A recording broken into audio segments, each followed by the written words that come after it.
اعلیٰ حضرت مفتی اعظم حجت الاسلام بریلی تجھے سلام۔ بسم اللہ الرحمن الرحیم واما المقتضى فهو زیادة على النص لا يتحقق معنى النص الا به كأن النص اقتضاه ليصح في نفسه معناه۔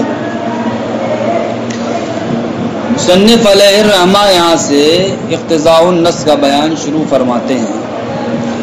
دلیل پکڑنے والا یعنی کہ استدلال کرنے والا یا تو عبارت النص کے ذریعے سے استدلال کرے گا یا اشارت النص کے ذریعے سے استدلال کرے گا یا دلالت النص کے ذریعے سے استدلال کرے گا یا پھر اقتضاء النص کے ذریعے سے استدلال کرے گا۔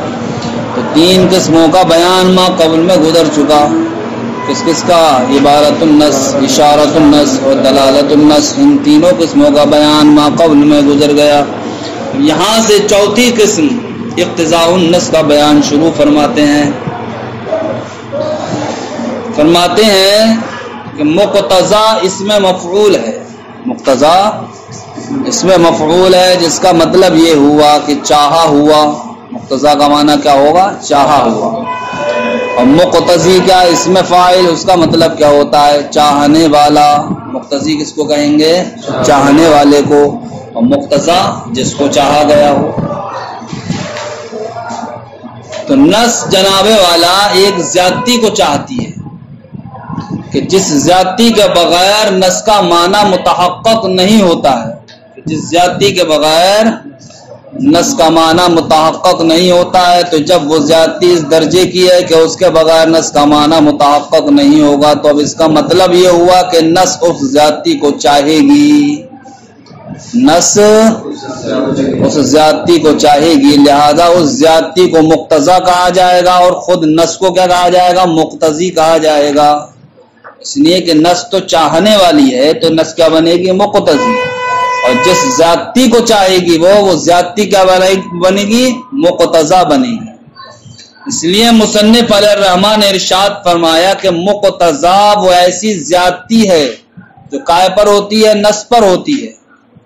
کس درجے کی زیادتی ہوتی ہے وہ؟ کہ اس کے بغیر نص کا معنی متحقق نہیں ہوتا ہے، کہ اس کے بغیر جب وہ زیادتی اس درجے کی ہو گئی کہ نص کا معنی اس پر موقوف ہو گیا، تو اب گویا کہ نص اس زیادتی کو چاہنے والی ہوئی یا نہیں ہوئی؟ کیوں چاہنے والی ہوئی؟ اس لیے چاہنے والی ہوئی کہ اس ذاتی کے بغیر تو نص کا معنی متحقق ہی نہیں ہو پا رہا ہے، تو اب اس نص کو لغو ہونے سے بچانے کے لیے ضروری یہ ہوگا کہ اب جناب والا اس نص میں اس ذاتی کا کیا ہو؟ اعتبار ہو۔ اس لیے کہ اگر اس ذاتی کا اعتبار نہیں ہوگا تو پھر نص اپنا معنی نہیں بتا پائے گی۔ جب نص اپنا معنی نہیں بتا پائے گی تو اب نص کیا ہو جائے گی؟ لغو ہو جائے گی۔ تو اب نص کو لغو سے بچانے کے لیے ضروری یہ ہوا کہ جس ذاتی کو اس نے چاہا ہے اس ذاتی کا اس میں کیا ہو؟ اعتبار ہو۔ اس کی مثال دی احکام شرع میں، مثلا کسی نے کہا انت طالقن، کیا کہا اپنی بیوی سے؟ انت طالقن۔ تو طالق کیا ہے؟ صیغہ صفت ہے۔ صیغہ صفت کس کس کو کہتے ہیں؟ اس میں فاعل، اس میں مفعول، اس میں تفضیل صفت مشبہ وغیرہ۔ تو یہ صیغہ صفت جناب والا مصدر کو چاہنے والے ہوتے ہیں، جس طریقے سے فعل مصدر کو چاہنے والا ہوتا ہے۔ فعل مصدر کو چاہنے والا ہوتا ہے تو مصدر کیا بنتا ہے؟ مقتضا، اور فعل کیا بنتا ہے؟ مقتضی۔ اسی طریقے سے جناب والا صیغہ صفت یہ بھی مصدر کو چاہنے والے ہوتے ہیں، تو صیغہ صفت بنیں گے مقتضی اور مصدر کیا بنے گا؟ مقتضا۔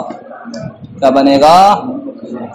لہذا طالق جب کیا صیغہ صفت ہے تو اب صیغہ صفت ہونے کی وجہ سے یہ بھی مصدر کو چاہے گا، تو اب طالق کا مصدر کیا ہے؟ طلاق۔ لہذا اب انت طالقن کا مطلب ہوگا انت طالقن طلاقن، انت طالقن طلاقن یا انت طالقن طلاقن۔ تو اب یہاں طالق کیا ہوگی؟ یہ اس مصدر کو چاہنے والی ہوگی۔ کیوں؟ اس لیے کہ طالق صیغہ صفت ہے اور صیغہ صفت کس کو چاہتا ہے؟ مصدر کو چاہتا ہے۔ لہذا اب وہ مصدر کیا بنے گا؟ وہ بنے گا مقتضا۔ مصدر کیا بنے گا؟ مقتضا، اور صیغہ صفت کیا بنے گا؟ مقتضی۔ سمجھ گئے؟ اسی طریقے سے زیادتی یہاں پر کیا کہلائے گی؟ مقتضی کہلائے گی، اور اس زیادتی کو چاہنے والی چیز یعنی کہ نس یہ کیا کہلائے گی؟ مقتضی کہلائے گی۔ فرماتے ہیں وَأَمَّا الْمُقْتَضَى فَهُوَ زِيَادَةٌ عَلَى النَّسْ، مقتضی تو وہ کیا ہے؟ زیادتی ہے نس پر۔ کیسی زیادتی؟ کہ لا يتحقق معنى النص الا به، کہ نس کا معنی متحقق نہ ہو مگر اسی کے ذریعے۔ کان النص اقتضاء، تو جب اس زیادتی کی یہ پوزیشن ہے تو گویا کہ نس اس کو چاہنے والی ہوگی۔ کیوں؟ لیصح فی نفسی معنی، تاکہ جناب والا اس نس کا معنی فی نفسی ہی صحیح ہو جائے۔ اگر وہ زیادتی کا اعتبار نہیں کیا جائے گا تو اب نس اپنا معنی ہی نہیں بتا پائے گی۔ جب نس اپنا معنی نہیں بتا پائے گی تو اب بتاؤ وہ نس لغو ہو جائے گی نہیں ہو جائے گی؟ تب اس کو لغو سے بچانے کے لیے ضروری یہ ہوا کہ اس نے جس زیادتی کو چاہا ہے اس زیادتی کا اس میں کیا ہو؟ اعتبار ہو۔ مثالہ فی الشرعیات، مقتضی کی مثال احکام شرع میں، جیسا کہ کسی کا قول انت طالق فإن هذا نعت المرأة، تو اس جملے میں لفظ طالق کیا ہے؟ عورت کی صفت ہے۔ الا ان النعت يقتضي المصدر، مگر یہ کہ صفت یہ مصدر کو چاہتی ہے۔ صفت فكأن المصدر موجود بطریق الاقتضاء، تو اب انت طالق کہنے کی صورت میں طلاق جو مصدر ہے یہ موجود ہوگا کس طریقے پر؟ بطریق اقتضاء، بطریق اقتضاء۔ یہ انہوں نے مقتضا کا معنی آپ کو سمجھا دیا، ٹھیک۔ اب یہاں سے اس کی مثال پیش کر رہے ہیں، کس کی؟ اقتضاء النص کی مثال پیش کر رہے ہیں۔ مثلا کسی انسان نے کہا اعتق عبدک عنی الف درہم، کہ تو اپنے غلام کو میرے جانب سے 1000 درہم میں آزاد کر دے۔ تو اپنے غلام کو میری جانب سے 1000 درہم کے بدلے کیا کر دے؟ آزاد کر دے۔ 1000 درہم کے بدلے۔ اب جناب والا مخاطب نے کہہ دیا اعتقت، میں نے کیا کر دیا؟ اس کو آزاد کر دیا، میں نے آزاد کر دیا۔ تو فرماتے ہیں ایسی صورت میں جس نے حکم دیا تھا اس حکم دینے والے کی جانب سے یہ آزادی کیا ہوگی؟ واقع ہوگی، اور اسی عامر پر 1000 روپے دینا کیا ہو جائیں گے؟ واجب ہو جائیں گے۔ 1000 روپے دینا واجب ہو جائیں گے۔ اب آپ ذرا غور و فکر کیجئے کہ آزادی جناب والا ان چیزوں میں ہوتی ہے جن کا انسان مالک ہوتا ہے، اس لیے کہ نبی کا فرمان ہے لا عتق فیما لا یملک ابن آدم، کہ اس میں کوئی آزادی نہیں کہ جس کا ابن آدم مالک نہ ہو۔ تو جو آپ کی ملکیت میں ہے شے اسی کو تو آپ آزاد کر سکتے ہیں، جو آپ کی ملکیت میں نہیں آپ اس کو کیسے آزاد کریں گے؟ تو اب یہاں پر جناب والا اس نے کیا کہا؟ عامر نے کہا تم غلام کو کیا کر دو؟ آزاد کر دو۔ تو اب آزاد کرنے کے لیے ملکیت ضروری ہوئی یا نہیں ہوئی؟ بتاؤ۔ آزاد کرنے کے لیے ملکیت ضروری ہوئی۔ تو اب جناب والا ملکیت کا تحقق کیسے ہوگا عامر کے لیے؟ تو اب ملک والے اسباب یہاں پر مذکور ہوں تبھی تو ملکیت کا تحقق ہوگا۔ ملکیت حاصل کیسے ہوتی ہے؟ یا تو جناب والا کسی چیز کو خریدنے کی وجہ سے ملکیت حاصل ہو جاتی ہے یعنی کہ بے وغیرہ کے ذریعے سے، یا پھر جناب والا سامنے والا ہمیں وہ چیز ہبہ کر دے تو ہبہ کرنے کی وجہ سے اب موہوب لہو کی اس پر ملکیت حاصل ہو جاتی ہے۔ تو ملکیت کے تحقق کے لیے جناب والا اسباب ملک چاہیے۔ اب اسباب ملک میں سے ایک تو کیا ہے؟ بے ہے، اور دوسری چیز کیا ہے؟ ہبہ ہے۔ تو اب یہاں آزادی اسی وقت ہوگی جبکہ اولاً بے کا تحقق ہو، مثلا بے کا تحقق ہو، ٹھیک۔ اور بے کا تحقق کیسے ہوتا ہے؟ ایجاب و قبول سے، اس لیے کہ بے کے رکن ہیں کیا؟ ایجاب و قبول، اور کوئی بھی شے اپنے رکن کے بغیر نہیں پائی جاتی۔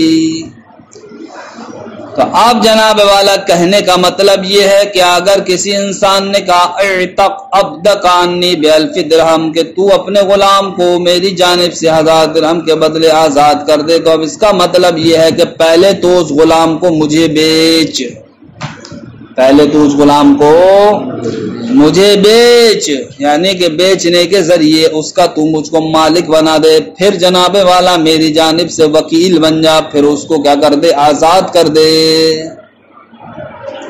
تو کہا تو آپ نے صرف اتنا تھا کہ تو اپنے غلام کو آزاد کر دے میری جانب سے 1000 درہم کے بدلے، ٹھیک۔ لیکن اب یہ بیچنے کا معنی کہاں سے نکل آیا؟ پھر وکیل بننے کا معنی کہاں سے نکل آیا؟ فرماتے ہیں یہ جو بیچنا یعنی کہ بے کا تحقق ہوا ہے، یہی بے کا تحقق بطریق اقتضاء ہے۔ کیوں؟ اس لیے کہ آزادی کس کو چاہتی ہے؟ ملکیت کو چاہتی ہے۔ آزادی اب ملکیت بے کی صورت میں حاصل ہوگی تو اب اعتق عبدک عنی بألف درہم، اس عبارت نے اولاً کس چیز کو چاہا؟ بے کو چاہا، تاکہ بے کے ذریعے سے ملکیت حاصل ہو جائے۔ ٹھیک، تو اب بے جو یہاں پر ثابت ہوگی وہ بطریق اقتضاء ثابت ہوگی، بطریق اقتضاء ثابت ہوگی۔ اب بات سمجھ میں آئی بھائی؟ اب آپ یہ کہہ سکتے ہیں چلیے ہم نے مان لیا کہ بے بطریق اقتضاء ثابت ہو گئی، لیکن بے کا تحقق تو جناب والا ایجاب و قبول کے بغیر نہیں ہوتا ہے، اور یہاں پر ایجاب و قبول ہوا نہیں ہے۔ ارے اس نے صرف یہ تو کہا کہ تو اپنے غلام کو میری جانب سے آزاد کر دے، اس نے یہ تھوڑی کہا کہ تو اس کو بیچ دے۔ اب ہاں آپ نے اس سے اقتضاءً یہ معنی حاصل کر لیا کہ آزاد کرنے کا مطلب یہ ہے کہ پہلے تو اس کو کیا کر دے؟ بیچ دے۔ چلو ہم نے مان لیا کہ بے کا تحقق بطریق اقتضاء ہو گیا، لیکن خود بے جو متحقق ہوتی ہے وہ تو ایجاب و قبول کے ذریعے سے ہوتی ہے نا، اور یہاں ایجاب و قبول پایا نہیں گیا۔ تو فرماتے ہیں مصنف علیہ الرحمہ جس طریقے سے بے کا تحقق بطریق اقتضاء ہوا ہے، اسی طریقے سے قبول کا تحقق بھی بطریق اقتضاء ہوا ہے، بطریق اقتضاء ہوا ہے۔ سمجھ میں آ گئی بات؟ فرماتے ہیں وَإِذَا قَالَ، جب کسی انسان نے کہا اعتق عبدک، تو اپنے غلام کو بیچ دے، انی میری جانب سے بألف درہم، کتنے؟ 1000 درہم کے بدلے، فقال اعتقت، تو اس نے کہا میں نے بیچ دیا، یقع العتق، تو اب ایسی صورت میں آزادی واقع ہو جائے گی، عن العامر، عامر کی جانب سے، یعنی کہ حکم دینے والے کی جانب سے۔ فیجب علیہ الالف، تو اب عامر پر 1000 روپے واجب ہو جائیں گے، ولو کان العامر نوی به الکفارہ یقع اما نوی، اور اگر عامر نے اس آزادی میں کفارے کی نیت کر لی تو فرماتے ہیں مصنف علیہ الرحمہ کفارے کی نیت کرنا بھی کیا ہے؟ صحیح ہے، کفارے کی نیت سے وہ آزادی واقع ہو جائے گی، اس لیے کہ جو حکم دے رہا آزاد کرنے کا تو اب اسی کی تو نیت کا اعتبار ہوگا، جب وہ پیسہ خرچ کر رہا ہے بھیا تو اب اس کی نیت کا بھی اعتبار ہوگا۔ بذالک لأن قولہ، تو یہ جناب والا آزادی کیوں واقع ہو رہی ہے؟ اس لیے واقع ہو رہی ہے کہ عامر کا قول اعتقہ انی بألف درہم، یعنی کہ تو غلام کو میری جانب سے 1000 درہم کے بدلے آزاد کر دے، یہ قول یقتضی چاہتا ہے کس کو؟ معنی قولہ بعہ، عامر کے قول کا معنی یعنی کہ بعہ انی بألف کو چاہتا ہے، کیا کو چاہتا ہے؟ یعنی کہ عامر کا یہ کہنا کہ تو اپنے غلام کو آزاد کر دے میری جانب سے 1000 درہم کے بدلے، تو اب یہ پورا جملہ اس بات کو چاہتا ہے کہ تو اس کو مجھے 1000 کے بدلے میں پہلے بیچ، ثم کن وکیلی، پھر تو کیا بن جا؟ میرا وکیل بن جا، بالعتاق یعنی کہ آزاد کرنے کا، فاعتقہ عنی، تو اب ایسی صورت میں تو اس کو میری جانب سے آزاد کر دے، فیثبت البیع بطریق الاقتضاء، تو جناب والا یہاں پر بیع جو ثابت ہوئی وہ بطریق اقتضاء ثابت ہوئی، ویثبت القبول کذالک، فرماتے ہیں جس طریقے سے بیع بطریق اقتضاء ثابت ہوئی اسی طریقے سے قبول بھی جناب والا بطریق اقتضاء ثابت ہوگا۔ کیوں؟ لأنہ رکن فی باب البیع، اس لیے کہ بیع، اس لیے کہ قبول یہ باب بیع میں کیا ہے؟ رکن ہے، رکن۔ ارے جب بیع کا تحقق ہو گیا اور بیع بغیر قبول کے نہیں پائی جاتی ہے تو بیع کا تحقق ہم پہلے ہی مان چکے ہیں بطریق اقتضاء، اور بیع یہ قبول کے بغیر، رکن کے بغیر پائی نہیں جاتی ہے، تو اس کا مطلب یہ ہے کہ قبول کا بھی تحقق ہو چکا ہے، تبھی تو بیع کا تحقق ہوگا۔ تو جس طریقے سے بیع یہاں پر بطریق اقتضاء متحقق ہوئی ہے اسی طریقے سے قبول بھی بطریق اقتضاء متحقق ہوا ہے۔ وَلِهَذَا، اسی وجہ سے، یعنی کہ جس طریقے سے اس جملے میں اعتق عبدک عنی بألف درہم، اس نے بیع کو بطریق اقتضاء چاہا اور جناب والا غلام کی کیا ہو گئی؟ عامر کی جانب سے آزادی ہو گئی، اور جس طریقے سے قبول کا تحقق ہوئی بطریق اقتضاء ہوا۔ امام ابو یوسف رحمۃ اللہ تعالی علیہ فرماتے ہیں اگر کسی انسان نے یہ کہا کہ تو اپنے غلام کو میری جانب سے آزاد کر دے بغیر کسی چیز کے ذریعے، کائے کے ذریعے،